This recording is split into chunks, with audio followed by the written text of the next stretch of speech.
किसान भाइयों, इस समय गन्ने में पायरिला कीट का प्रकोप देखा जा रहा है। पायरिला कीट का प्रौढ़ भूरे रंग का होता है, जिसका सिर आगे नुकीले चोंच की तरह निकला होता है। पायरिला कीट की मादा प्रौढ़ जो होती है वो गन्ने की पत्तियों की मध्य सिरा के पास अंडे देती है। अंडे पीले हरे रंग के होते हैं जो सफ़ेद रंग के रोए से ढके होते हैं और अंडे एक दूसरे के ऊपर एक ओवरलैप किए हुए होते हैं। अंडों से 8 से 10 दिन में शिशु निकलता है और यह शिशु और प्रौढ़ दोनों गन्ने की पत्तियों की निचली सतह से रस चूसते हैं, जिससे गन्ने की पत्तियां पीली कमजोर हो जाती हैं और इनका शिशु गन्ने की पत्तियों पर एक मधुस्राव छोड़ता है, जिससे गन्ने की पत्तियों पर चींटियां, मधुमक्खियां और काले रंग के जो कवक होते हैं वो आकर्षित होते हैं। इससे गन्ने की पत्तियों की पूरी सतह काले रंग की हो जाती है और पत्तियों की प्रकाश संश्लेषण की क्रिया भी जो है वो प्रभावित होती है।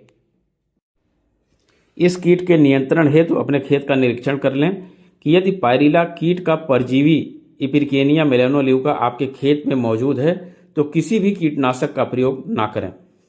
परजीवी कीट का जो मानक है वो ये है कि यदि 100 पायरिला आपके खेत में हैं और अगर 30 परजीवी हैं तो आपको किसी कीटनाशक के छिड़काव की जरूरत नहीं है। इसको आप इस तरीके से भी कर सकते हैं कि 3-4 पत्तियों पर अगर एक ककून दिखाई पड़ता है तो आपको किसी कीटनाशक के छिड़काव की आवश्यकता नहीं है, बल्कि परजीवी को और बढ़ाने के लिए खेत में नमी पर्याप्त बनाए रखने की आवश्यकता है।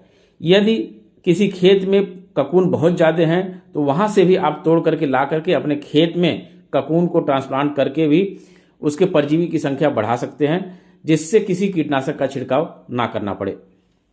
यदि आपके खेत में परजीवी की संख्या बिल्कुल नहीं है तब ऐसी स्थिति में आप किसी कीटनाशक का छिड़काव कर सकते हैं, जैसे क्लोरपाइरीफास 20 EC 800 ml या प्रोफेनोफास 40% प्लस साइपर 4% की 750 ml मात्रा, या क्विनाल्फास 25% की 800 ml मात्रा को 625 लीटर पानी में घोल बनाकर आप इसका छिड़काव कर सकते हैं। लेकिन ध्यान रखें कि यदि आपके खेत में परजीवी हैं तो किसी कीटनाशक का छिड़काव ना करें।